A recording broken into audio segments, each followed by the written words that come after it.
completa a las teorías de Cerdá. Estos son esfuerzos muy reconocibles de lo que Cerdá describía, transformarlo en imágenes más fáciles de visualizar, ¿no? Esto es una vista de Montjuïc. Yo creo que resume bastante bien esa idea territorial que tenía Cerdá. En vez de considerar que la Barcelona del futuro debería ser una ampliación de la Barcelona histórica, sino considerar que el territorio del desarrollo de la ciudad moderna debería ser una visión geográfica que Cerdá la ve pues claramente entre el Llobregat y el Besós, ¿no? Esa visión comarcal, geográfica, que es el mayor mérito de Cerdá, de una visión que yo creo es muy actual, ¿no? Porque hoy en día se reivindica, pues hay muchos autores que reivindican el urbanismo abierto, en vez de dejar un urbanismo cerrado, detallado hasta los últimos detalles, sino implementar una estructura con la suficiente amplitud y flexibilidad para que se pueda ir adaptando en cada momento a las necesidades que van surgiendo, porque nadie somos adivinos y no, yo creo que en las teorías urbanas cuanto más facilidad haya de adaptarse a los cambios, y por eso no sería un momento para reflexionar sobre ello, en el momento que estamos viviendo, en el que si hay cambios imprevisibles, tener estructuras que se puedan adaptar a esos cambios. Y bueno, vamos a hacer un recorrido, digamos, histórico, arqueológico de lo que supone Barcelona, su situación y su posición, y ahí vemos en las divisiones, digamos, provinciales de la península ibérica en los tiempos del Imperio Romano, y vemos claramente que hay una parte asociada a toda la parte del este de España, es la España tarraconiensis, los que nos va diciendo que en realidad la capital importante en el momento del Imperio Romano es Tarraco, ¿no? Tarragona, pues es una ciudad muy importante, con una estructura quizás en su momento la base de la colonización de todo el este de la península ibérica, de toda Hispania ibérica, de la época, digamos, pues de los primeros años antes de Cristo, los 100 años antes de Cristo. Entonces, Tarraco era la gran ciudad y la base para la conquista de toda Hispania, ¿no? Tarragona, pues es quizás el monumento romano, la ciudad pues, de mayor importancia, con su estructura doble, con su foro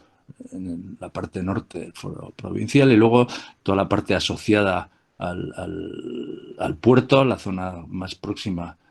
al mar, con los foros coloniales, de una estructura pues de una amplitud, como vemos estas visiones de un poco imaginaciones y dibujos de lo que podía ser la ciudad, pues de una entidad pues importantísima. Barcino, en cambio, pues es al principio una ciudad que está un poco secundaria, que realmente la capital de toda la tarraconense es Tarraco, y Barcino pues se ubica en el camino pues por la ribera perdón, del Mediterráneo, desde Ampurias hasta Tarraco, ¿no? Barcino en principio es secundaria y la capital de toda la provincia era Tarraco. Entonces, el paso de la capitalidad de Tarragona hacia Barcelona es un paso que las razones por las cuales pasa a ser más importante Barcelona o Barcino que Tarragona, pues supongo que merecen un estudio y un análisis más profundo de lo que podemos llegar ahora, ¿no? Pero las circunstancias son esas, ¿no? Que al principio la capitalidad es Tarragona, pero pasa a ser Barcino la ciudad importante. Vamos a analizar ahora un poco el entorno geográfico y geológico de lo que es la Barcelona de hoy. Aquí vemos dos ríos que son fundamentales y los veremos a lo largo de toda la sesión, la relación que hay entre el río Llobregat y el río Besós. Y geológicamente pues se ve que toda esta zona que tenemos aquí en blanco es zona de depósitos y de un poco donde se va recogiendo todos los arrastres pues, de todos los ríos que llegan hasta esta localización. Y hay lo que se llama el llano cuaternario, que es donde están los límites con la estructura geológica más sólida, se establece y continuamos hacia Montjuic. Y vemos que aquí, pues, a lo mejor en un momento dado, esto era el límite de la costa, tenemos otra colina que es el Monte Tabor, y seguimos por aquí hasta la desembocadura del río Besós, y todos los arrastres y todo el territorio pues está limitado pues por lo que es realmente la estructura geológica antigua, ¿no? Vemos aquí la Sierra de la Collserola, tenemos aquí el mar, el río Besós y el río Llobregat. Entonces, toda esta zona es una zona de depósitos. Esta zona... Epa, perdón. Tenemos la otra zona en torno al río Besós y se ve un poco cuál sería, en la historia geológica del territorio, pues la relación entre la Sierra Collserola, el mar, el río Besós, el río Llobregat, con Montjuic, y esta pequeña colina de aquí del Monte Tabor, que es muy importante para entender la evolución y el origen de la ciudad de Barcelona. Aquí vemos otra imagen en la que se reduce este esquema geográfico: río Llobregat, río Besós, el Tibidabo y la Collserola, y el mar, con los dos elementos importantes topográficos de Montjuic y este ámbito del Monte Tabor. La red hidráulica, que todos los desagües de todas las ramblas y los afluentes que desde la Sierra de Collserola van hasta el mar, y con la plataforma original y todos los depósitos complementarios. Investigaciones arqueológicas han descubierto que en la zona, pues, en torno a Badalona, por ahí está un primer asentamiento romano de quizás 100 años antes de Cristo, que se llama Baetulo, que ha habido descubrimientos de que había una primera población, pero realmente el ámbito donde se construye la primera ciudad romana es este ámbito del Monte Tabor, que es lo que fue Barcino. Había unas poblaciones previas primitivas en la zona que se llaman los layetanos, que en torno tenían un pequeño puerto antiguo en la ribera, en las laderas occidentales de Montjuic, y hay, bueno, siempre las cuestiones de la historia arqueológica, pues bueno, son... supongo que habrá especialistas que dominen pues el papel, la relación de los pueblos íberos, lo que se llaman barquino, los layetanos, pero quizás lo que tenemos más constancia es la creación del primer núcleo romano importante, que es el de Barcino. La colonia Flavia, Colonia Julia Favencia Paterna Barcino. Que está, aquí ya hay más datos claros en lo que es la parte del barrio gótico, la estructura ortogonal. Pues normalmente la estructura de las ciudades romanas pues estaban basadas en los dos ejes, el cardo norte-sur y el decumanos este-oeste. Y cuando había, pues bueno, unas presencias geográficas muy importantes, como es el Mediterráneo, se modifica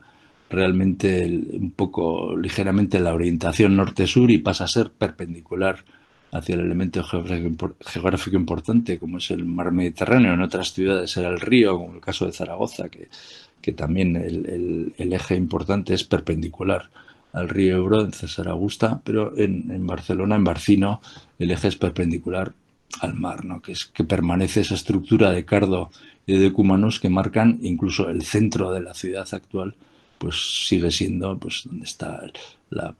plaza principal, la posición del foro antiguo en el centro de Barcino. Esta es la típica reconstrucción de lo que era Barcino en la época romana. Vemos Montjuic, el Mediterráneo, y la ciudad con su muralla perfectamente. Bueno, estas son teorías, claro, son reconstrucciones un poco imaginativas, pero se ve claramente el centro de cruce de los dos ejes principales, donde se ubica el foro, y un amurallamiento de una ciudad bastante compacta y bien defendida. Quizás hay algunos autores que atribuyen a esta cualidad de defensa bien establecida de Barcino el caso de la del cambio de capitalidad o cambio de centralidad de Tarraco, que antes, en la época anterior, era una ciudad pues de mucho mayor categoría que Barcelona, pero Barcino, se convierte en el nuevo núcleo importante de desarrollo, además de toda la región interior, ¿no? Está muy bien comunicado con todo su hinterland, o sea, con la zona de dependencia pues a través de lo que sería el Reino de Aragón y Cataluña, está mucho mejor situado para defenderse y para progresar el núcleo de Barcino. Este plano es un poco, es del mismo texto que ayer vimos, del mismo origen bibliográfico que vimos ayer del Atlas de las Ciudades Europeas, este caso dedicado a Barcelona, en el que se ve, yo creo, con esta categoría de tonos que marcan un poco la evolución histórica. Quizás aquí, si lo veis en la parte de la izquierda, se ve en negro el núcleo romano y cómo va evolucionando, ¿no? Yo creo que eso tampoco necesita mucha explicación, pero se ve claramente el ámbito geográfico, la situación entre el río Besós y el río Llobregat, las cuestiones topográficas, Montjuïc, el monte Tabor en oscuro, como poco a poco pues el municipio ha ido expandiéndose desde el núcleo romano, después el núcleo medieval, las siguientes operaciones hasta 1855, antes del ensanche, después ya la evolución después del ensanche y en la actualidad. O sea, es un plano, yo creo, estilizado en el que se entiende y se ve bastante bien la evolución de Barcelona. Aquí tenemos el periodo después de la época romana. Hay un periodo pues, visigótico y cómo va realmente. Y eso pasa en muchas ciudades europeas. Está muy claro el núcleo original romano cerrado. Hoy en día lo localizaríamos en el centro del barrio gótico, lo que es el cruce de las calles principales, que siguen siendo el centro de la ciudad, y cómo poco a poco hay esa diferencia entre el intramuros y el extramuros, y en el extramuros se van colocando normalmente instituciones religiosas, conventos, que en torno a ellos, por un fenómeno que está muy bien estudiado por muchos autores, geógrafos, historiadores medievales, como Pierre Lavedan, son los fenómenos de atracción y envolvimiento. Se colocan instituciones fuera muros, generan en torno a ellos unos núcleos habitables y van creciendo de una manera ciertamente orgánica para ir configurando una situación pues, de ampliación de las ciudades de origen romano. Esto ya es una época medieval casi incluso ya baja Edad Media, en la que se ve el núcleo inicial y las instituciones cómo van configurando un perímetro de entidades urbanas. Se van creando nuevos hospitales, órdenes regulares que serán potencialmente nuevos núcleos que se irán sumando a esta expansión urbana medieval. Se va configurando la nueva línea de costa. O sea, es curioso como normalmente cuando vemos hoy una ciudad y vemos las orillas y vemos las riberas, creemos que eso está de siempre, pero normalmente se van ganando poco a poco terreno al mar y donde los límites originales pues van cambiando, ¿no? Hay instituciones, bueno, pues es importante, me parece, lo de las atarazanas. Las atarazanas son unos astilleros, porque es muy importante el papel, digamos, de centro de puerto de navegación. Entonces la tarazana, los astilleros son elementos donde se pueden construir las naves y es una situación pues, que requiere mucho espacio y mucha categoría y se van situando en lugares próximos al puerto que van imponiendo una estructura que influirá en el desarrollo posterior. Las siguientes, hay un cambio de atarazanas, las antiguas pasan a las nuevas. Aquí hay un elemento importante que es este cauce que viene por aquí, que es una especie de desagüe de todas las corrientes y los flujos hidráulicos que bajan desde la Collserola hacia el mar y que en catalán se llaman las ramblas. El ramblar, en castellano sería el torrente, se denominan esos cauces que en los territorios, en las colinas, que normalmente están secos, pero cuando hay lluvias, pues se llenan y son los torrentes, las torrenteras, ¿no? Entonces la Rambla es una gran torrentera que viene por la zona oeste del casco original y marca un espacio muy importante para entender el desarrollo posterior de la ciudad. Aquí ya vemos claramente en el siglo XIV y XV cómo se va estructurando la ciudad. Tenemos la ciudad original romana, lo que ahora llamaríamos el barrio gótico, la ribera que poco a poco va ganando terreno al mar y se va colonizando. Como vemos aquí este dique iniciado pues, en 1477 que se irán haciendo unos rellenos y marcará un elemento muy importante como toda esta zona que luego se convertirá en la Barceloneta. Ya se han construido las atarazanas, que es un edificio también, pues no sé, como los astilleros, como son elementos perpendiculares al mar, es una estructura gótica, quizás de las más interesantes, de las estructuras gótico, en realidad el gótico todos recordamos las grandes catedrales, pero hay estructuras civiles como las lonjas o los astilleros, atarazanas, que tienen mucha potencia y son una tipología pues muy, muy interesante, ¿no? Las atarazanas se sitúan al borde de este torrente de la Rambla que marca la separación entre dos ámbitos medievales muy, muy característicos, ¿no? Lo que ahora llamamos el barrio gótico, que está aquí, en torno a Barcino, y lo que se llamaba el barrio extramuros de lo gótico, que es el arrabal. Arrabal viene en término islámico, de las zonas de fuera de la ciudad, que configuran un espacio que se incorpora a la ciudad. Todo este ámbito que tiene un grano y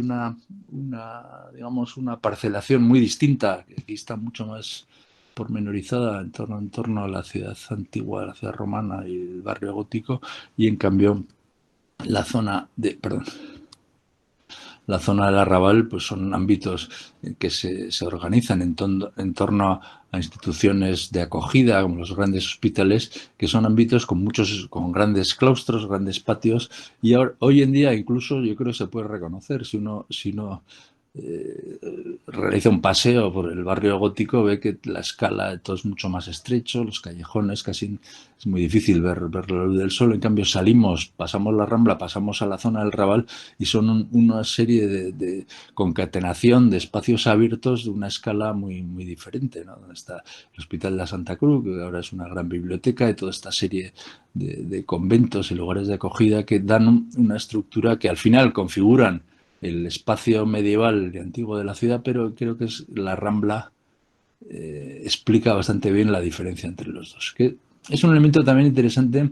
la idea de la comunicación de la ciudad con el mar no es tan clara y tan directa con el mar, sino normalmente yo creo que se ve que el barrio gótico desagua hacia la Rambla y de ahí desaguan hacia el mar. Lo mismo que el Raval, no están relacionados directamente con el mar, sino que siempre se hace a través de esa estructura importantísima en el desarrollo del núcleo histórico de Barcelona, que es la Rambla. Hay una analogía, que puede ser una analogía constructiva arquitectónica, de que es como una limaolla, es como una cubierta que desagua hacia esta limaolla, y también el Raval también desagua hacia la Rambla.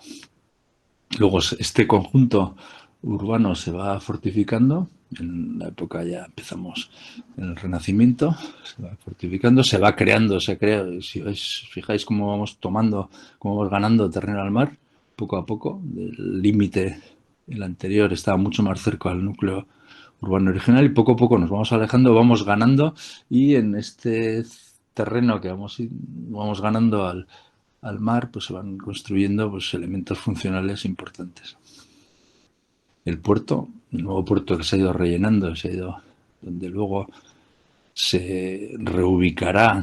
pues una parte de la población que se ha trasladado de toda esta zona de por aquí, que es la Marina, que cuando se construye la ciudadela como elemento defensivo, pues hay que desalojarla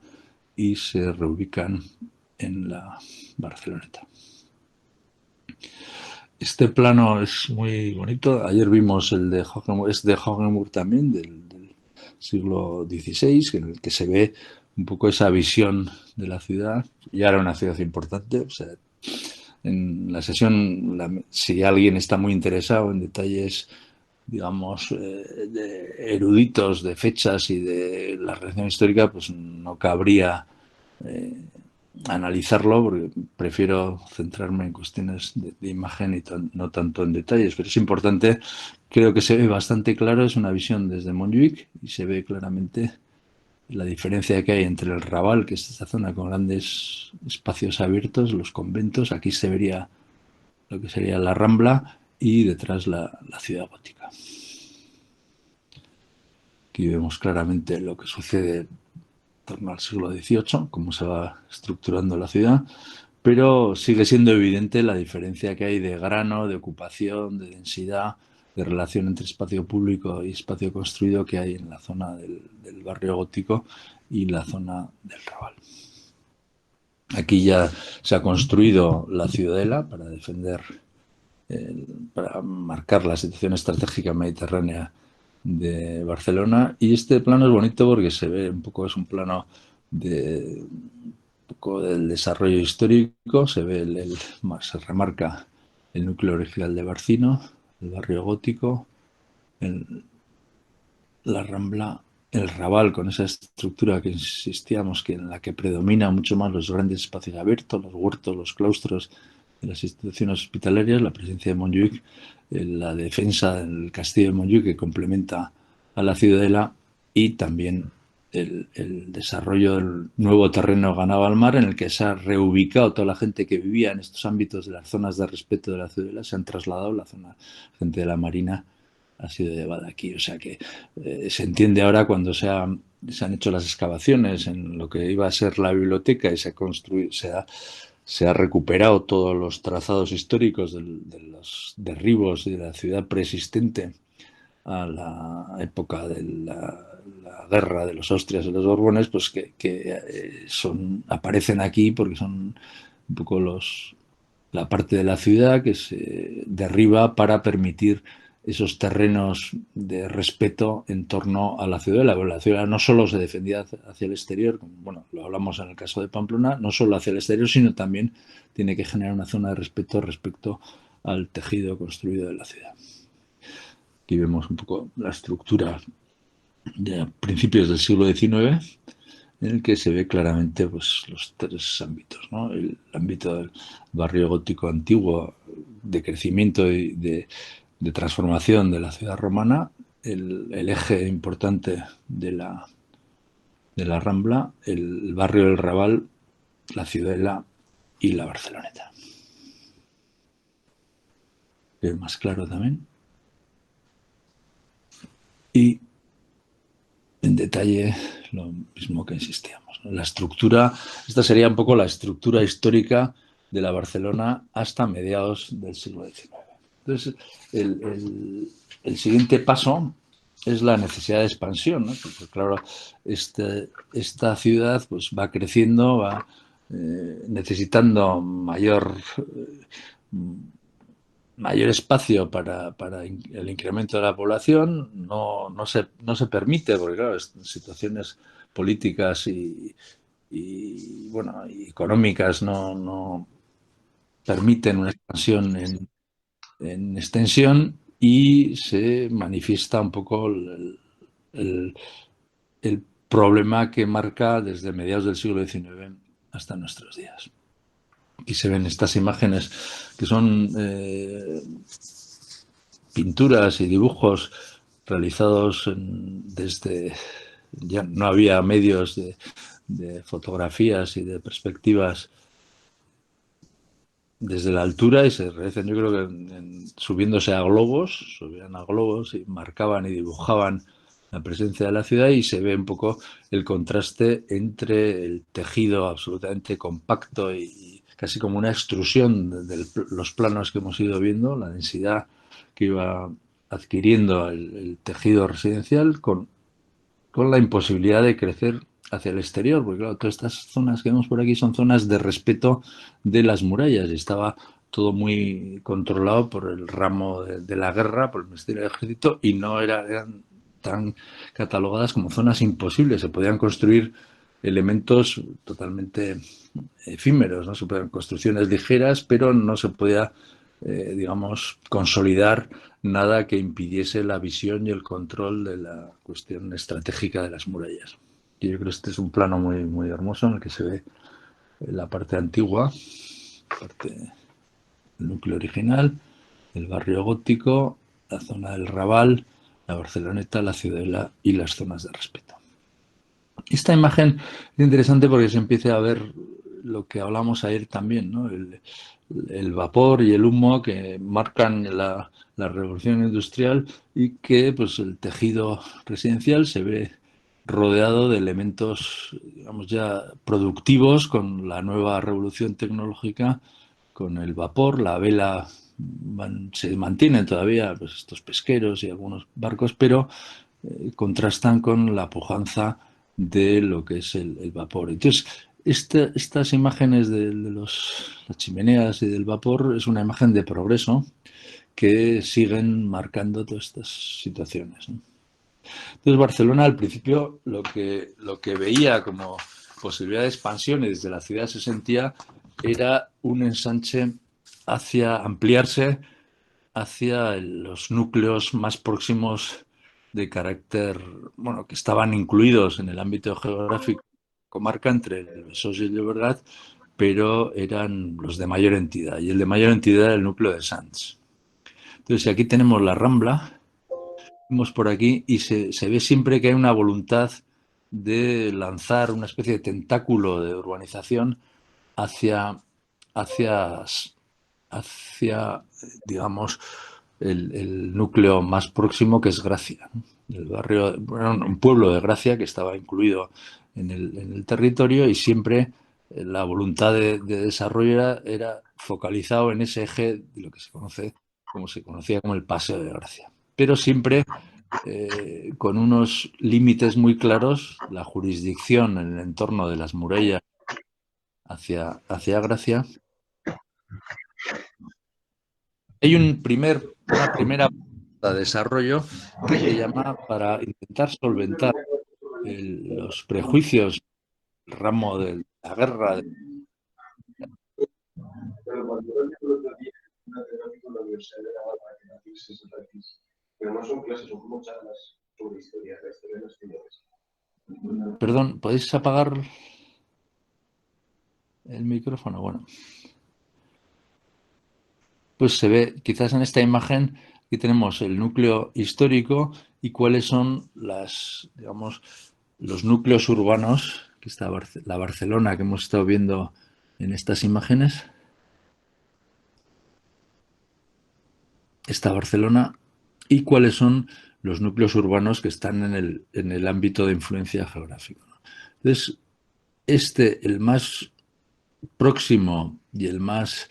digamos, con mayor vocación de conexión con el núcleo de Barcelona es Gracia, que lo tenemos aquí. Entonces, siempre el primer vector de desarrollo es esta línea entre Barcelona y Gracia. Que entonces vemos que las ampliaciones, esta es una primera que se hace en 1846, que el arquitecto es Juan Cortés de Rivera, apoyada por un diputado que es José Manuel Planas, y lo peculiar de este ensanche es que es un ensanche que lo que pretende es ampliar las fortificaciones del núcleo urbano de Barcelona y llevarlo aquí, como vemos, con esta serie de baluartes. Y es un núcleo fortificado que, cogiendo como eje de Gracia, que es interesante porque este vector de desarrollo hacia Gracia marcará, yo creo que el desarrollo de devenir del ensanche de Barcelona. Y vemos, pues tenemos desde el oeste, la zona de Sants, Sarriá, Gracia y Horta en el límite, son todos los ámbitos que están situados entre el Besós y el Llobregat. Aquí tenemos, si volvemos a Cerdá, cuando decide volver de Madrid, porque Cerdá estuvo unos años en cuanto acabó la carrera de ingeniero de caminos, estuve unos años dedicado a trabajar en muchos proyectos de carreteras, de canales, de abastecimiento de telegrafía por toda España. O sea, Cerdá, aunque quizás no se conozca, tiene propuestas para multitud de obras públicas, pues incluso urbanísticas en Madrid, por toda la península. Y en el año 1849 eh, deja, el trabajo de ingeniero de caminos, que en aquella época, del siglo XIX, al comienzo sobre todo, no eran ingenieros muy liberales, sino que estaban vinculados siempre a las obras públicas que tenían relación con estamentos oficiales, como eran ingenieros prácticamente militares, ¿no? Estaban muy oficiales y muy relacionados con la Administración Central de Madrid, ¿no? Entonces decide volverse, se convierte, por otra parte, pues por su origen familiar, en el Ereu, y el Ereu es muy importante, tiene mucha responsabilidad respecto a su patrimonio y respecto, bueno, pues a todos las obligaciones del mantenimiento de lo que es el patrimonio familiar, y decide cambiar un poco con todo con todo lo que ha aprendido en su época de ingeniero civil en, en España, pues decide volver y dedicarse a la investigación y al estudio de lo que le preocupaba a él, que siempre le preocupaba mucho los sistemas de comunicación, los avances que hay, pues, en el ferrocarril, en las carreteras, en los puentes, en las obras públicas, y decide volcarse en las ciudades. Le interesa mucho lo que todavía no existía, pero él casi lo funda, que es el urbanismo, ¿no? Es una nueva disciplina del estudio y el análisis de las ciudades. Entonces, trabaja, le preocupa mucho, como luego se verá en su teoría general de la urbanización, la relación entre la comunicación, entre los modos de comunicar y los modos de construir y de hacer ciudad. Entonces, su primer trabajo es un estudio sobre la, la topografía comarcal de todo el ámbito. Entonces, este plano es un plano original de Cerdá, en el que se ve la situación del estado actual de todos los núcleos urbanos de la comarca de Barcelona. Y es interesante porque establece y dibuja y diseña y delinea los núcleos de una manera con muchísima precisión y muy correcta y muy exacta entre el ámbito que él piensa que quizás sea el ámbito en el que Barcelona se tiene que desarrollar, entre el Besós y el Llobregat, con reconocimiento muy claro de la topografía de Montjuïc, de la ciudad histórica y de todos los núcleos que configuran el ámbito geográfico. Entonces, este es uno de los planos que se convierte en el plano oficial de la comarca de Barcelona y que incluso servirá de base para todas las propuestas que se vayan a hacer sobre el ensanche posible de Barcelona. Este es el mismo plano, que este se suministra a una serie de arquitectos porque el Ayuntamiento de Barcelona convoca un concurso del ámbito, digamos, provincial o el ámbito local de Barcelona para ver cuál es el desarrollo posible y deseable para la ciudad de Barcelona. Este es un episodio bastante interesante porque, tomando como base el plano topográfico de Cerdá, de la Barcelona histórica, de los núcleos, de las proximidades y del ámbito geográfico, también con sus límites, porque aquí vemos estos círculos que marcan las zonas de respeto actuales con la muralla. O sea, estas son consideraciones estratégicas de índole militar que marcarán el desarrollo de la posible ampliación de Barcelona. Entonces, por un lado, el Ayuntamiento de Barcelona convoca un concurso de arquitectura para ver cómo puede ser el desarrollo de Barcelona. Estamos en torno a 1850. Aquí hay un plano previo, que es una propuesta municipal, que es hecha por un arquitecto, Miguel Garriga de Roca, en el que se plantea el desarrollo, la ampliación de Barcelona entre el núcleo histórico y el barrio de Gracia. Perdón, esta sería. Como vemos, yo creo que es interesante destacar la relación entre el puerto de la Pau, aquí, donde está ahora el monumento a Colón, la Rambla y la relación con Gracia, que creo que es muy importante y seguirá siendo muy importante en todo el desarrollo de Barcelona, o sea, desde el puerto de la Madera hasta con el Paseo de Gracia hasta el barrio de Gracia, y establece esos dos ejes del mar hasta Gracia y uno perpendicular a él, que prácticamente paralelo a lo que es la orilla del Mediterráneo. Entonces, el concurso municipal, vamos a verlo un poco rápido, es en 1859, en el que la primera propuesta, la que gana, es de Rovira y Trías, que es esta propuesta que vemos aquí. Y hay que pensar que en este momento, pues Cerdá, que había hecho los estudios previos y toda la topografía, no se presenta al concurso municipal y lo que hace es presentar sus ideas directamente a Madrid. La llevan, se da cuenta, es bastante pragmático y bastante astuto,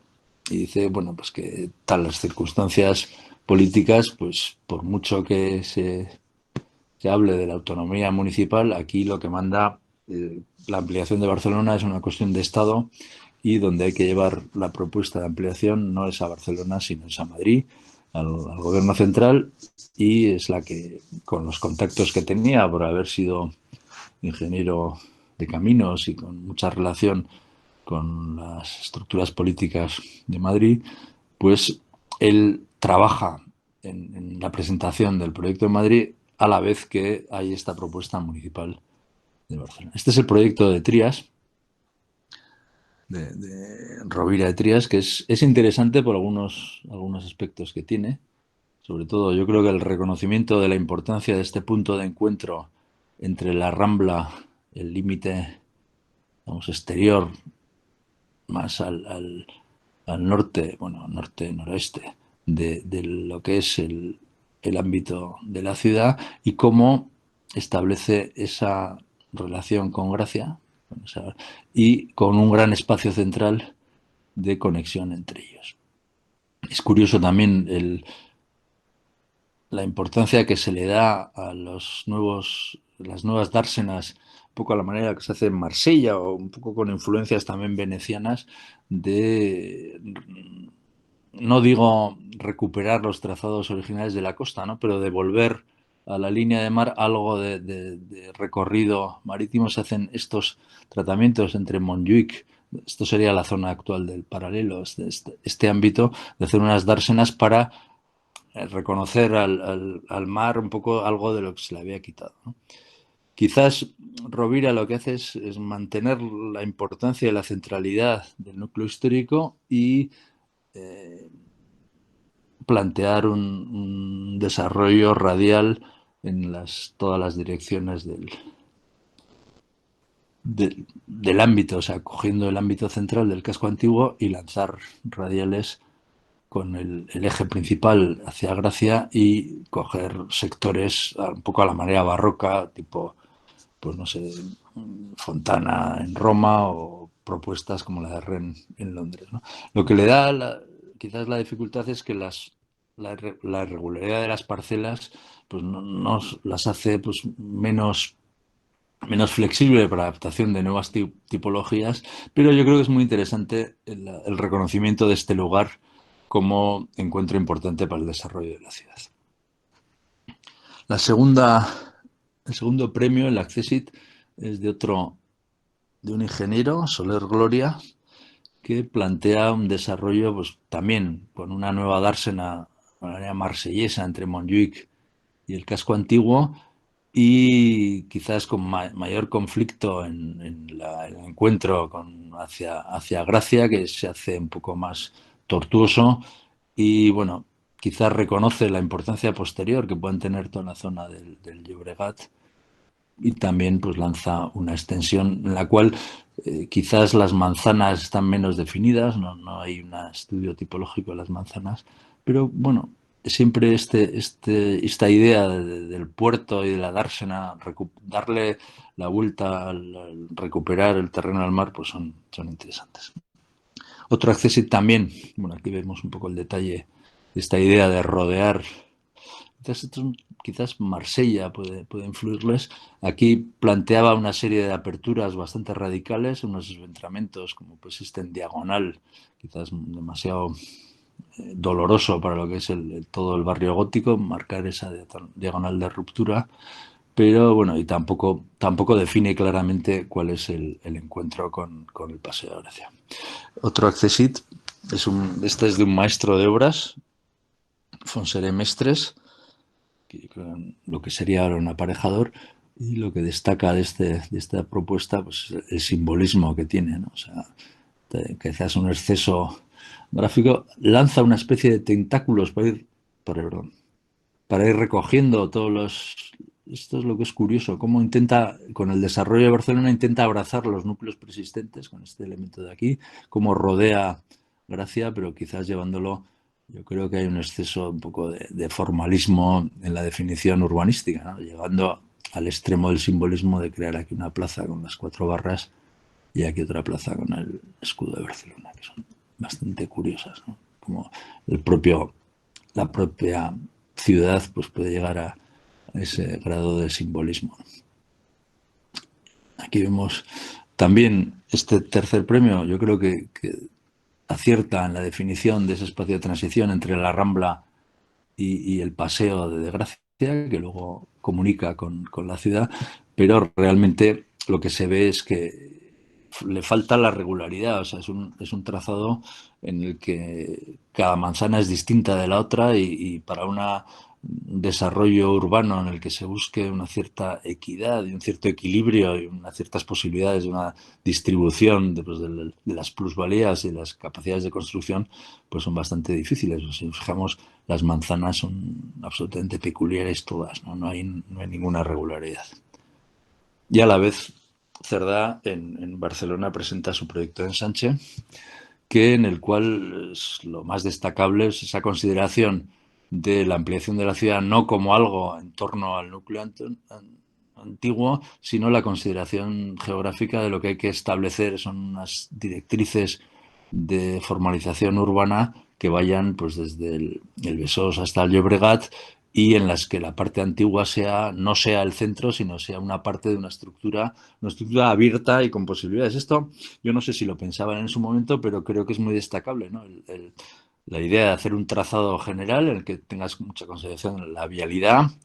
las vías de ferrocarril y los elementos que configuran la ciudad. El desarrollo del proyecto de ensanche pues se ha estudiado realmente a partir de los textos de Cerdá. O sea, ahora vamos a ver unos planos de las primeras propuestas. Hizo un primer anteproyecto del que no se tiene, digamos, la imagen global de ciudad que pertenecía, que ofrecía Cerdá. La primera propuesta se basa en estudios tipológicos de modelos de vivienda, combinaciones de esos primeros modelos de vivienda, agrupaciones de modelos realmente variadas, todas las posibilidades de combinatoria que existe de los modelos de manzanas residenciales, como vemos aquí, una serie de tipologías, eran construcciones tipo torre, tipo palacete, y como base, con espacios abiertos y con mucha preocupación, eso sí, de esta primera propuesta, sobre todo las infraestructuras de la ciudad, los desagües, los saneamientos, unas medidas higiénicas que yo creo que en aquel momento eran fundamentales con el grado de desarrollo que tenían las instalaciones, que eran bastante precarias. Cerdá en su primera propuesta, que no conservamos, no se sabe muy bien si existe algún plano global de lo que quería Cerdá proponer en la primera propuesta, y estos son productos de investigaciones posteriores, esto está hecho hace muy poco, con las bases de los primeros modelos que tenía Cerdá en su primera propuesta anteproyecto, dar una imagen de la ciudad que quería construir. O sea, son imágenes muy esquemáticas y esta puede ser un poco la primera imagen de esta primera propuesta previa de Cerdá, con desarrollos. Esto es una exposición que se hizo hace unos años en Barcelona con los desarrollos de Cerdá. Este es el plano de Cerdá y realmente tenemos de esta propuesta realmente este plano solo. Este plano hay uno que lo he podido ver en realidad, que está en la Academia de Bellas Artes de San Fernando, que es un plano pues, de unas dimensiones, en vez de son 4 metros por 3 metros, es espectacular, en el que está absolutamente con muchísima precisión toda la definición de su modelo de ciudad, cómo se incorpora. Quizás es destacable que, a diferencia de todas las propuestas municipales, el encuentro entre la Rambla y el Paseo de Gracia, que parece que es el entorno urbano más importante, no está definido. Quizás sea algo que en este plano, bueno, que en la propuesta de Cerdá, pues no lo llevó a cabo. Se ve aquí. Y quizás un elemento importantísimo son lo que denomina Cerdá las vías trascendentales. Vías trascendentales que sitúan la propuesta de ciudad de futuro de Barcelona en relación al territorio, pero al territorio regional y también al territorio, digamos, al universal, ¿no? Porque plantea la Gran Vía como eje paralelo al mar, plantea la diagonal como vía de acceso hacia el territorio interior y plantea lo que es el paralelo como elemento, la referencia al Ecuador, al este-oeste, y la meridiana como referencia al norte-sur, que además coincide en este esquema con los elementos fundamentales del territorio, ¿no? Tenemos desde Sants hasta el puerto, sería el paralelo, desde el puerto hasta San Andreu es la meridiana, la Gran Vía une la Bordeta, el Clot y Badalona, donde estábamos el origen de la primera ciudad, aquella, bueno, el primer asentamiento romano de Baétulo, y luego, bueno, pues la otra paralela entre Sants, Gracia y San Andreu, que establece esta ciudad, que esta imagen de aquí abajo yo creo es muy, muy sugerente porque se ve en el esquema claramente de la traza de las manzanas de la división está abierta y que yo creo que es muy clarividente porque supone un urbanismo abierto y que plantea una ciudad con posibilidades de modificación. No es una propuesta, digamos, absolutamente cerrada, definida y detallada hasta el último momento, sino que esta idea de lanzar un sistema de manzanas en la que la parte antigua es un elemento básico de la estructura, pero no es el centro, y el subrayado por lo que son las vías trascendentales. Estas son elaboraciones, esto no es de Cerdá, son elaboraciones posteriores, pero en las que se subraya y se analiza el papel de los elementos de los que hemos estado hablando, ¿no? Las vías trascendentales, el paralelo, la meridiana, la diagonal y la Gran Vía. El ferrocarril. Esta imagen es muy interesante porque intenta analizar la estructura general del plan de Cerdá como un sistema de 12 módulos y que la parte antigua ocupa estos 2 módulos. Bueno, el otro, pues bueno, son la adaptación territorial de estos módulos y la consideración incluso en la definición de los bloques. Si uno ve el plano original de Cerdá, van marcando unos límites, una formalización de esos bloques con esa alternativa en la primera propuesta de dejar en la manzana 2 bloques ocupados y el resto abierto para definir una estructura global de ciudad compartida en esos 12 elementos, con sus propios centros, con edificios públicos y con una estructura general que se puede analizar pues, con las grandes dotaciones, el modelo teórico en la parte superior, con los elementos hospitales, cementerios, edificios administrativos, parques, mataderos, estaciones, cómo se distribuyen en el territorio y se adaptan a una realidad territorial. Este plano es muy interesante porque en verde se ven las zonas verdes y quizás sea un poco el reflejo de la ambición a lo mejor un poco excesiva de Cerdá de hacer una ciudad con una multitud de espacios libres y verdes que con la realidad, digamos, histórica de las ciudades mediterráneas, pues que son mucho más densas. Aquí se ve el contraste entre los espacios libres de una ciudad como la ciudad de Barcelona histórica y la propuesta de Cerdá. En verde son lo que pensaba dedicar a espacios abiertos y la medida pues ha ido modificando. Esta es una imagen de cómo podía ser esa primera. Estos son, como insisto, son elaboraciones posteriores de finales del siglo XX, cuando comienza el interés por la obra de Cerdá. Y bueno, aquí se ve la construcción estilizada. Aquí claramente se ve la diferencia que hay entre el tejido del casco antiguo y el tejido, lo construido y lo libre del plan Cerdá, que en principio quizás era excesivo, ¿no? Un análisis del tipo de agrupación de las manzanas, agrupaciones simples, agrupaciones complejas administrativas y ferroviarias y agrupaciones con monumentos. La red estaba muy bien entendido y bien basado en las redes hidráulicas, las redes viarias, la importancia que tiene entre la verticalidad, y ahora vemos una serie de análisis, que estos sí son de la propuesta del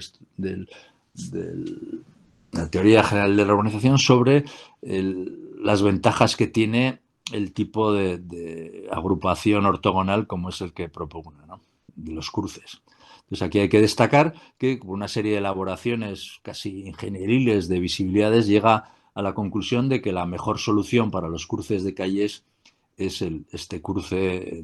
típico de Barcelona, con las esquinas achaflanadas para la visibilidad y el mantenimiento, la seguridad que hay en los cruces de la ciudad. Son las definiciones geométricas absolutamente precisas. Y quizás sea interesante entender que en el ensanche de Cerdá no es tanto la unidad,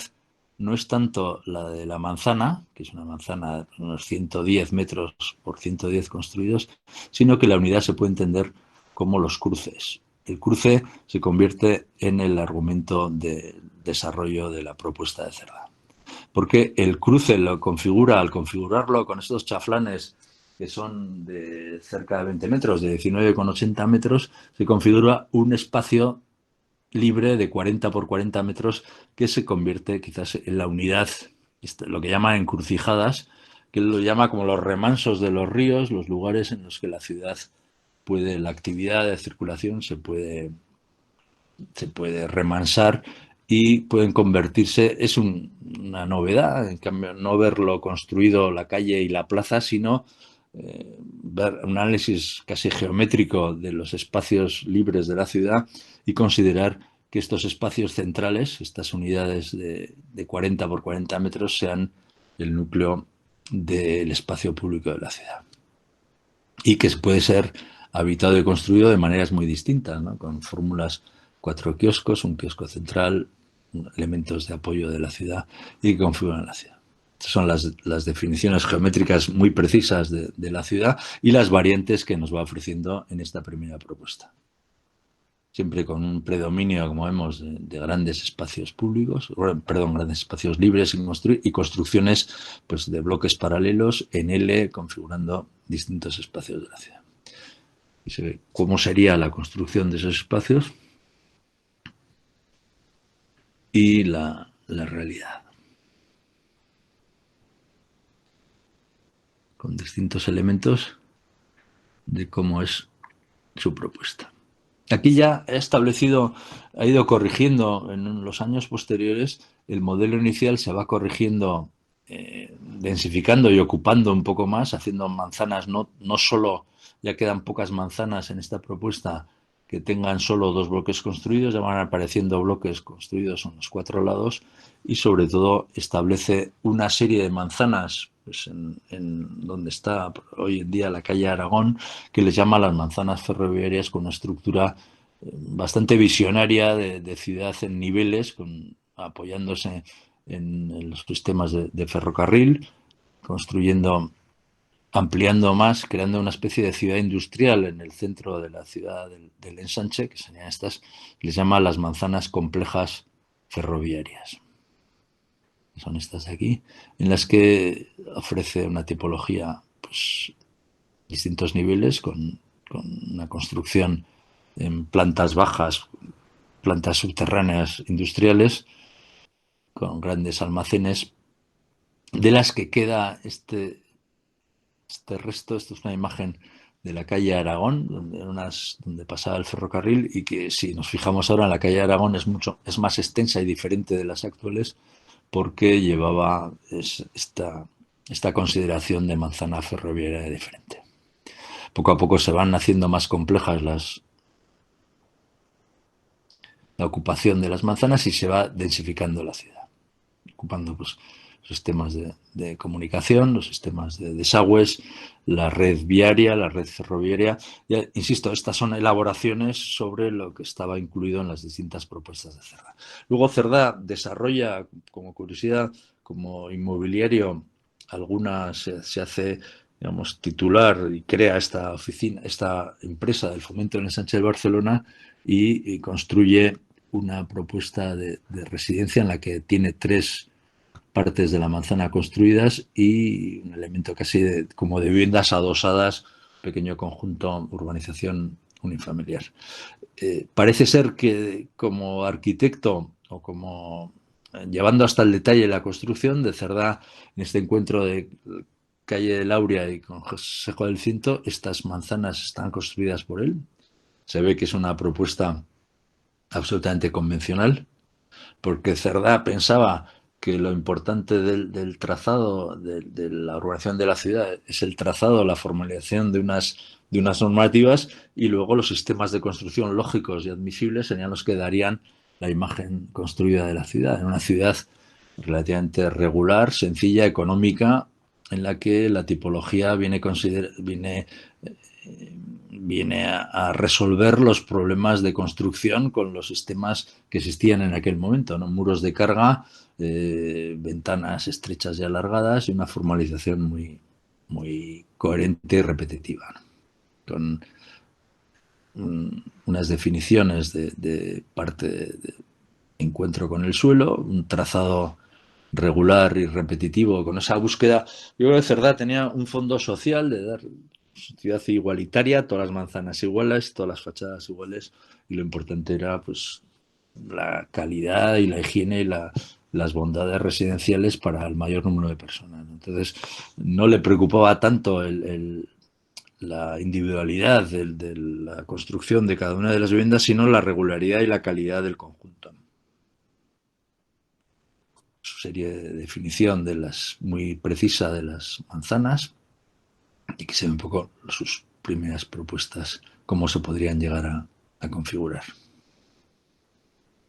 Desarrolla también un conjunto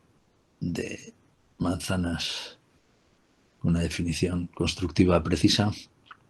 Y aquí vemos, este es un resumen de un poco de la evolución de la manzana del ensanche de Barcelona, como poco a poco, desde las primeras propuestas iniciales, cómo se va transformando a lo largo del tiempo para convertirse en lo que es la manzana. Yo creo que quizás aquí habría que destacar que habría algún momento sería el del equilibrio, ¿no? O sea, quizás estas primeras propuestas con tanto espacio libre y con tanta, bueno, que obligaría a tener que mantener todos los propietarios, todos estos espacios libres, pues hasta cierto punto no eran muy realistas, ¿no? Pero quizás un momento intermedio entre lo que sucede ahora con todos los levantes y toda la densificación de los espacios interiores, pero seguramente sería interesante, ¿no? Vamos a ver un resumen de cuál es la ocupación de las manzanas en el tiempo. La primera, cómo se va densificando hasta el año 32, y luego, pues en la realidad. Y luego el futuro deseable, pues a lo mejor sería liberar esos espacios interiores y equilibrar un poco el desarrollo. Las ventajas del ensanche de Cerdá comparada la ocupación, la densidad, la ocupación en relación espacio público, espacio construido en el casco antiguo, y a la misma escala en el ensanche. Aquí vemos un bloque del casco antiguo y un bloque del ensanche, una calle del casco antiguo, una calle del ensanche, la sección de una vivienda del casco antiguo, una sección del ensanche, y un poco el elemento, pues se ve claramente el progreso y el avance que supone Cerdá. Luego vamos a ver rápidamente algunas circunstancias de la evolución de Barcelona, cómo se transforma la zona de la Ciudadela con la primera exposición en 1888 La ciudadela se construye en 1716, entre 1716 y 1727, y se demuele entre 1886 y 1888, y se transforma a través con la oportunidad de la exposición de 1888, se convierte en un parque en torno, sobre la ciudadela se construye todos los pabellones de la exposición con un proyecto de Elias Ruggen Yamat de 1888. Entonces, es curioso porque, claro, realmente en otras ciudades las ciudadelas se mantienen, ¿no? O sea, el caso, por ejemplo, de Pamplona o de Jaca, la ciudadela es algo casi intocable, ¿no? Pues en Barcelona, como la ciudadela era un poco símbolo de una época de opresión y de limitación de la ciudad, en cuanto se puede, pues la ciudadela como recuerdo de un lugar, digamos, inaccesible y que estaba casi como como unos herrajes sobre el desarrollo de la ciudad, pues en cuanto se puede se derriba. Bueno, no se derriba del todo, o sea, se demuele, pero como la ciudad tiene fosos, se rellena todo el resto y se construye lo que es ahora el Parque de la Ciudadela. La forma de la ciudad, y aquí vemos ya la inclusión. Esto es un plano de 1900 en el que se ha sustituido la ciudadela por todo ese parque de Elias Ruggen de la exposición universal, y cómo se va un poco configurando la ciudad de hoy, cómo empieza a desarrollarse el ensanche. Aquí vemos todavía quedan manzanas del ensanche vacantes, y un tema interesante, cómo la idea previa de Cerdá se sustituye y aparece aquel recuerdo de las propuestas, distintas propuestas que se presentan al concurso del ayuntamiento, de generar un espacio de transición entre la ciudad antigua y el Paseo de Gracia, que aunque Cerdá pensaba que el desarrollo de Barcelona iba a ser un desarrollo en expansión uniforme hacia toda la comarca, se convierte en un desarrollo bastante condicionado por el Paseo de Gracia casi como eje principal de desarrollo y de relación, ¿no? Aquí vemos ya la nueva visión con la sustitución de la ciudadela por el parque, los edificios de la exposición de 1888, que algunos permanecen, y un esquema del desarrollo. Aquí se ve claramente que los trazas de Cerdá empiezan a marcar toda esta zona intermedia, se van lanzando hacia, no sé, hacia el nordeste, paralelos al mar, pero el vector de más importancia, el de más fuerza, es de la relación entre el casco antiguo y el Paseo de Gracia. Aunque Cerdá intentaba que todo fuese equilibrado y se expandiese en todas las direcciones ortogonales del ensanche, la realidad es que se centraliza y tiene mucha potencia, como en todas las propuestas iniciales, ¿no? Desde los primeros ensanches se veía que el vector de desarrollo de Barcelona era hacia Gracia. Aquí está la aparición de la Plaza de Cataluña, que es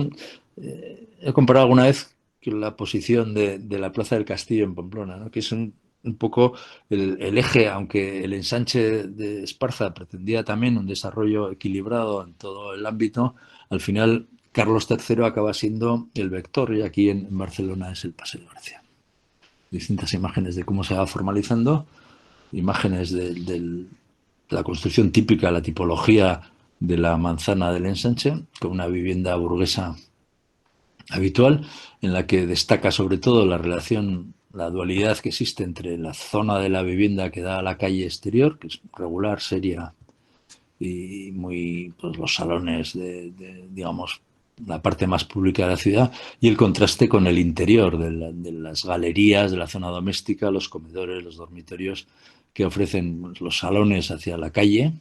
salones y gabinetes, y dando en el exterior una imagen muy formal, muy regular. Incluso yo creo que en aquel momento se consideraba el exterior de las manzanas de Barcelona como algo aburrido, algo soso, algo monótono, y en cambio hacia el interior los comedores, los dormitorios dan a este mundo tan exclusivo de Barcelona, que es el mundo de las galerías. Todo el que se asome a una manzana de Barcelona se ve ese contraste entre lo que es el exterior y el interior hacia las manzanas. Y eso da poco pie a intentos de un poco de salirse de esa regularidad, de ese aburrimiento, y pues en la época, digamos, cuando empieza a importar el nocentismo, el modernismo, pues empieza a rebelarse los arquitectos contra esta seriedad del ingeniero Cerdá, ¿no? Entonces, el caso de Gaudí, de Puig Cadafal, de Domènech Montaner, que intentan, dentro de los modelos tipológicos, escaparse y ofrecer algo más, ¿no? Y aquí el ejemplo claro es el de la Pedrera, que siguiendo las trazas convencionales de una manzana habitual del ensanche, ofrece una imagen en la que busca distinguirse y destacar sobre esa uniformidad. Esto es una manzana irreal, porque no está construida así, no existe, pero de un trabajo que se hizo en una revista en los años 80 de juntar en una manzana los distintos modelos de viviendas en concierto clave y estilo modernista que se intentan escapar de esa rigurosidad. No tenemos la Casa Batlló, pero se ve que en el fondo, si lo vemos con los ojos entornados, se siguen ciñendo, ¿no? Aunque la Pedrera, por ejemplo, aquí rompe con toda la regularidad, la ortogonalidad de la tipología tradicional del ensanche, pues al final, en el fondo, se siguen adaptando, ¿no? Se sigue escapándose, en cierto modo. Ya digo, esto no es real, esta imagen que estamos viendo es una suma de distintos tipos de ocupaciones de viviendas, pero se ve como se intenta subvertir, en cierto modo, lo que es el alzado tradicional de la vivienda de construcción de maestro de obras y añadir algo más, pues, en todos los edificios singulares del ensanche. Eso es lo que configura una ciudad que es la que existe hoy del ensanche, ¿no? Hacia afuera, rigurosa, calmada, repetitiva y equilibrada, y hacia el interior un mundo interno, pues, de novedades, sorpresas. Aquí está la torre inicial de Aguas de Barcelona, hay zonas ajardinadas todavía por ahí y que ofrecen una imagen de ciudad, pues, muy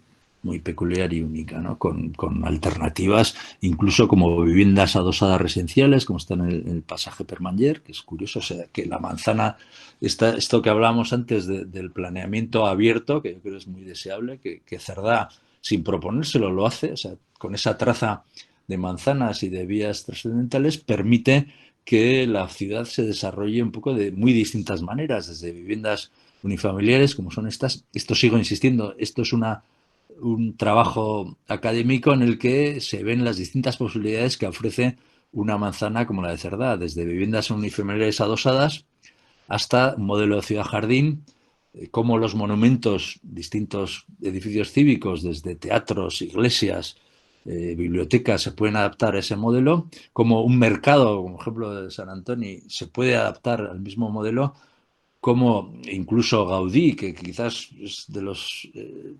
arquitectos más rompedores con respecto al modelo de Cerdá, su monumento a la Sagrada Familia. De hecho, él busca con ciertas, digamos, tiene una intención de romper con el trazado de Cerdá para favorecer las visuales de la Sagrada Familia, que es un hecho que todavía permanece, la dificultad de cómo van a conseguir adaptar toda la propuesta inicial de Gaudí a lo que es el ensanche de Barcelona, con este plano en el que busca cómo se deben hacer las modificaciones del ensanche para obtener las mejores. Este hecho, aquí vemos la escalinata de la Sagrada Familia actual, pues obliga al derribo y a la destrucción de parte de manzanas del.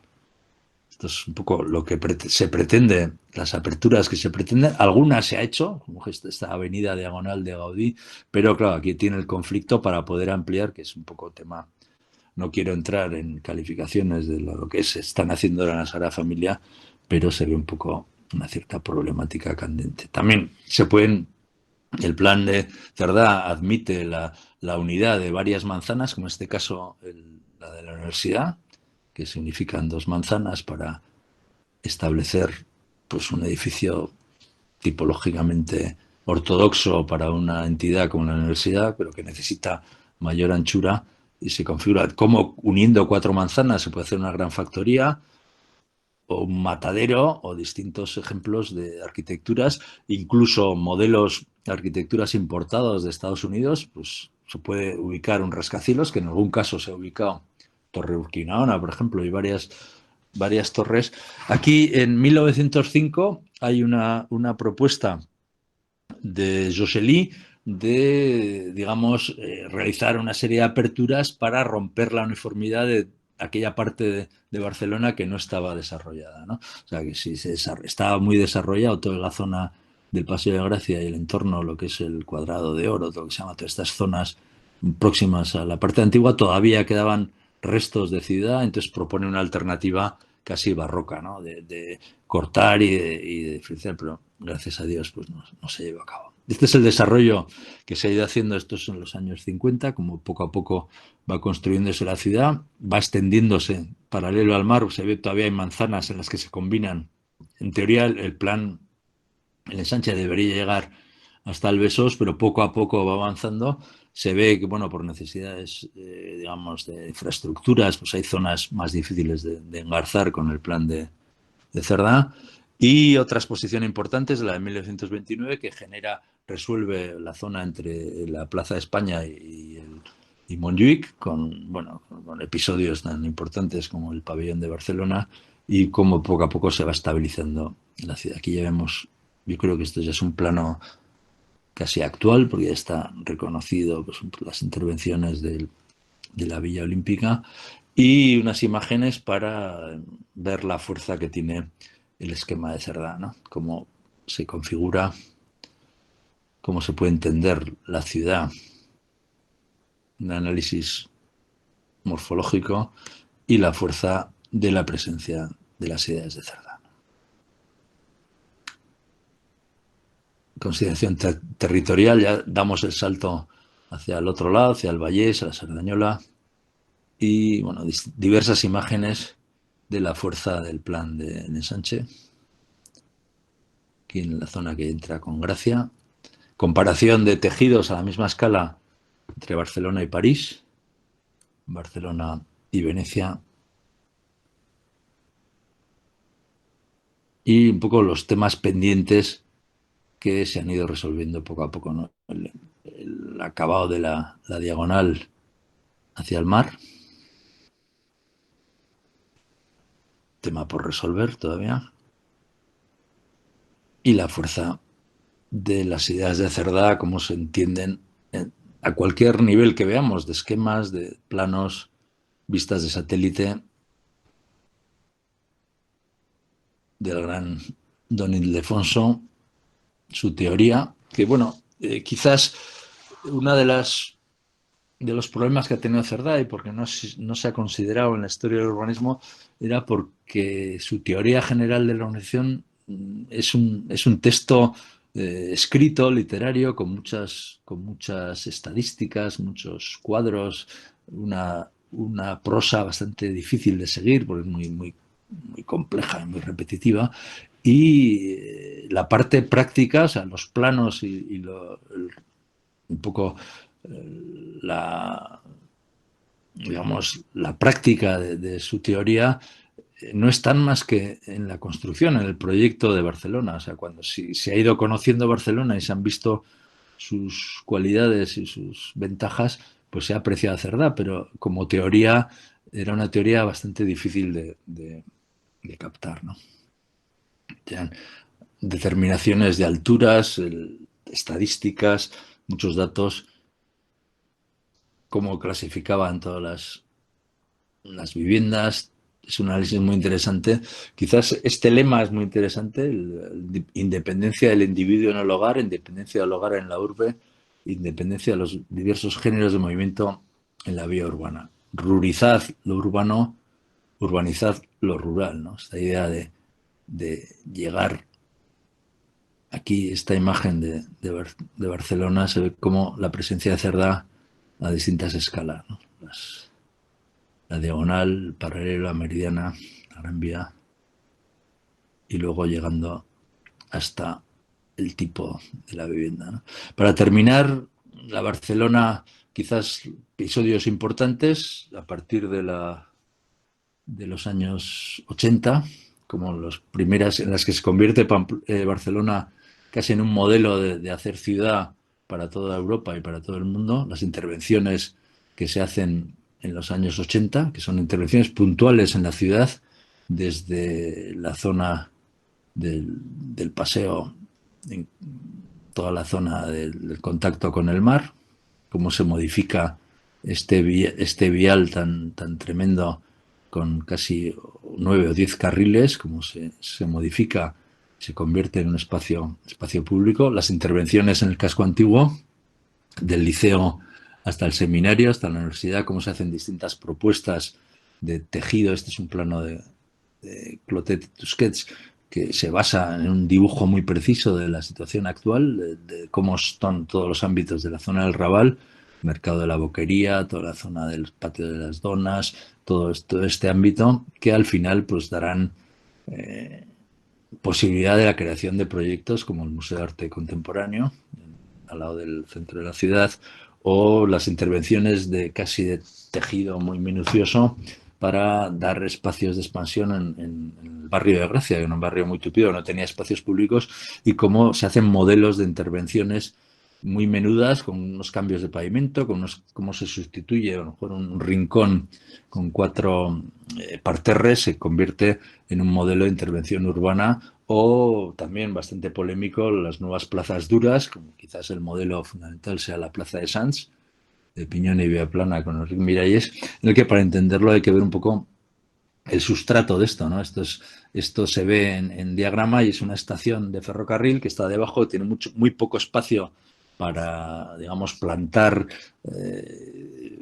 vegetación al uso, y se decide hacer una intervención artificial a base de elementos estructurales que luego marcarán una época. Ahora quizás está en un estado bastante ruinoso, pero fue un modelo de intervención arquitectónica de mucho interés y mucha calidad. Luego, para terminar, también las intervenciones en los años olímpicos, el año 92, y quizás entre las muchas, lo más destacable sea la definición de la Villa Olímpica en la zona de Icaria, en la zona baja de la ciudad. Era una zona que desde siempre en Barcelona se han considerado como zonas insalubres y poco apetecibles para ir a vivir, la zona del puerto, esa idea entre barrios bajos y barrios altos. La calidad residencial de Barcelona estaba siempre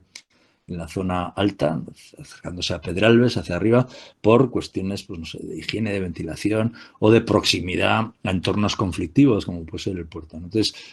yo creo que fue un acierto la definición de esa Villa Olímpica junto al mar, por la creación de un parque lineal, y luego por el modelo urbanístico, porque en cierto modo el modelo urbanístico respetaba las trazas de Cerdá y hacía las modificaciones pertinentes para que se pudiesen construir, a base de la unificación de varias manzanas, edificios con tipologías eficientes e higiénicas, pues, del siglo XX, ¿no? Entonces, es muy interesante cómo se mantienen las trazas de las manzanas de Cerdá, pero se multiplican ofreciendo tipologías, pues, más higiénicas, más estrechas, de doble ventilación, con un modelo teórico inicial y luego el que ha resultado al final con propuestas arquitectónicas. Pues ahí es curioso porque se invitó a la redacción de los proyectos a aquellos arquitectos que habían ganado premios FAD en aquella época. Entonces se han construido una variedad de edificios que yo creo que está muy bien, se les daba unas reglas bastante sencillas de composición y de construcción. Yo creo que había que se les convencía de que utilizasen el ladrillo, una construcción relativamente convencional, y luego pues la creación de algunos edificios singulares en los elementos de puente, pero yo creo que el resultado es bastante favorable. Aquí se ve la idea, aquí vemos las manzanas habituales del ensanche de Cerdá y las nuevas supermanzanas con las arquitecturas, que yo creo que es uno de los grandes, digamos, aciertos de toda la Barcelona Olímpica. O sea, porque se ha recuperado y se ha dado categoría residencial a una zona que al principio, pues bueno, pues era la zona de la Barceloneta, el Paseo Nacional, que era un poco exótico, la playa y tal, pero nadie quería vivir por allí, ¿no? Y ahora yo creo que es una de las zonas más interesantes de Barcelona. Y luego, llevándonos más hacia el extremo, en los últimos años ya se ha redefinido la configuración del encuentro de la diagonal con el mar, con este gran elemento del Fórum, que fue una estructura, yo creo, es bastante meritorio. Yo creo que se acabará valorando porque era un lugar muy difícil. O sea, si vemos esto como era antes, pues era un lugar lleno, pues hay las depuradora, aquí está la depuradora de toda Barcelona, con todos los olores que pueden tener. O sea, toda la depuradora estaba aquí, y el encuentro al final, bueno, se han hecho grandes edificios en la zona de aquí, de las Glorias y tal, pero la sustitución que se ha ido haciendo con la ayuda de grandes arquitectos, pues tiene bastante interés al final, ¿no? Y bien, yo creo que llegamos aquí al final. Esta ha sido una sesión un poco más larga. Está hecha a base, yo creo que esta clase, pues llevo bastantes años haciéndola y pues he ido cogiendo imágenes de un sitio de otro, de distintos estudios, y realmente hoy en día los recursos que hay para entender la historia de Barcelona son mucho más amplios, ¿no? Os traigo aquí para que busquéis, entráis en el archivo histórico del Ayuntamiento de Barcelona y hay esta serie de diapositivas que me parecen inmejorables. Se llama la Carta Histórica de Barcelona. Si a alguien le interesa, lo reproduzco aquí porque me parece fantástico y me hubiese encantado haberlo tenido hace unos años, ¿no? Pero bueno, aquí os lo pongo, la Carta Histórica de Barcelona. Voy a pasarla sin comentarios para que veáis, porque creo que son unos planos maravillosos y agradezco que me dejen enseñároslo. Carta Histórica de Barcelona, buscar en la web del Ayuntamiento del Archivo de Barcelona y ahí está.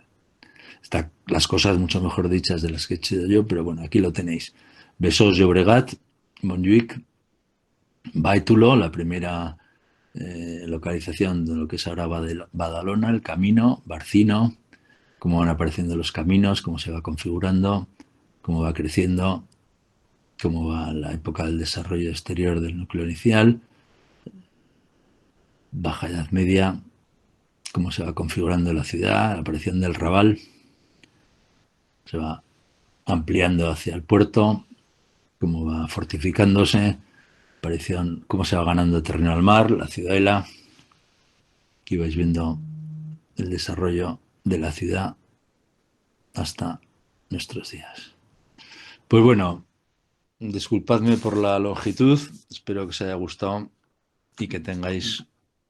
lunes, lunes, lunes y lunes. Hasta el lunes. Nos vemos otra vez. Muchas gracias.